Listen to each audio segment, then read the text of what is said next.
गुरु प्यारी साध संगत जी, नमस्कार जी। आप सब कैसे हो? आशा करती हूँ बाबा जी के श्री चरणों में अरदास करती हूँ कि मालिक की कृपा से आप सब बहुत खुश होंगे, मौज बहार में होंगे और अवश्य ही भजन सिमरन में होंगे। साध संगत जी, मैं हाजिर हूँ आज आप सभी से एक बहुत ही खूबसूरत साखी साझा करने के लिए। एक शिक्षा पर साखी। उम्मीद करती हूँ ये साखी आप सभी को बहुत पसंद आएगी। तो साथ संगत जी, चलिए आइए समय न गवाते हुए शुरू करते हैं जी। साथ संगत जी, जैसे ही त्योहारों के मौसम शुरू होते हैं, बेटा उनसे जुड़ी कहानियां मुझसे सुनता रहता है। अभी थोड़े दिन पहले ही मैंने उसे दशहरे से जुड़ी कहानी सुनाई और उसे समझाया कि बुराई रूपी रावण चाहे कितना भी शक्तिशाली हो, उसे मजबूत मनोबल वाले श्री राम से हारना ही पड़ता है। और आज मेरी यही बात वह सामने वाले भैया को समझा रहा था। सासंगत जी, पिछले साल ही हमारे घर के सामने वाले घर में एक परिवार आकर रहने लगा। बहुत ही अच्छे लोग हैं, मोहल्ले में हमेशा सबकी मदद के लिए तैयार रहते हैं। दोनों पति पत्नी मीठे व्यवहार और एक निश्चल मुस्कान के धनी हैं। दोनों अपने बच्चों को पढ़ाने के मकसद से इस शहर में आए हैं।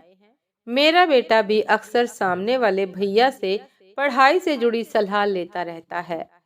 सामने वाले भैया वैसे तो हर महीने में बहुत ही अच्छे हैं, परंतु उन्हें गुटखा खाने की बुरी लत थी। मैं कभी उनके अच्छे व्यवहार को देखकर उनसे पूछ नहीं पाई कि उन्हें यह लत कैसे लगी।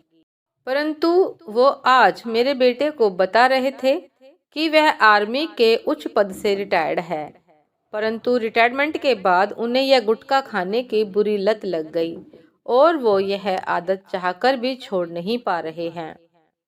उनके ऐसे कहते ही मेरे बेटे ने तुरंत मेरे द्वारा प्राप्त किया गया ज्ञान उन्हें दे दिया। उसने कहा कि अंकल जी, ऐसी बात नहीं है कि आप इस बुरी आदत को छोड़ नहीं सकते हैं। आप चाहे तो यह आदत छोड़ सकते हैं। बुराई चाहे कितनी भी शक्तिशाली हो, उसे मजबूत मनोबल वाली अच्छाइयों से हारना ही पड़ता है। और बुराई पर अच्छाई की जीत सिद्ध करना ही तो विजयदशमी है। बेटा मेरी तरफ देखकर मुस्कुराते हुए बोला, क्यों माँ, मैंने सही कहा ना? मैंने हंसते हुए कहा कि हाँ, बिल्कुल सही कहा।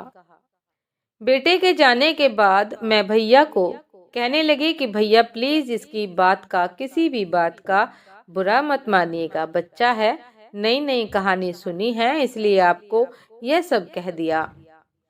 भैया मुस्कुराते हुए चले गए। उसके बाद मैं भी घर के साफ सफाई के काम में व्यस्त हो गई। बहुत दिनों तक सामने वाले भैया भाभी के यहाँ आना जाना नहीं हुआ और न ही वह आए। कभी कभार आते जाते दिख जाते थे तो एक नमस्ते भरी मुस्कुराहट पर बात खत्म हो जाती थी। आज मोहल्ले में रावण दहन का कार्यक्रम रखा गया था। शाम होते होते सब वहां इकट्ठे हो गए। मैं सामने वाली भाभी से बात कर ही रही थी कि तभी भैया आ गए। मैंने देखा सफेद कुर्ता पजामा पहने भैया आज कुछ अलग से लग रहे थे। मैंने पूछ ही लिया कि भैया आज आप इतना अलग क्यों लग रहे हो? भाभी ने हंसते हुए कहा, तुरंत कहा कि अलग तो लगेंगे ही, क्योंकि आज मुंह में गुटखा नहीं है। बहुत कठिन रहा उनके लिए, पर इन्होंने गुटखा खाना छोड़ दिया। मेरे आश्चर्य और खुशी का ठिकाना नहीं रहा। मैं तो कुछ बोल पाती उससे पहले ही भैया बोल पड़े। अगर मैं गुटखा खाना नहीं छोड़ता तो बेटे की नजर में श्री राम हार नहीं जाते, और श्री राम को हारने कैसे दिया जा सकता है? हारना तो रावण को ही पड़ेगा। साध संगत जी, साधारण मनुष्य का अपनी इच्छा शक्ति के बल पर बुराई को हराना ही तो रावण दहन है। और आज मैं सच में एक साधारण मनुष्य में श्री राम का स्वरूप देख रही थी।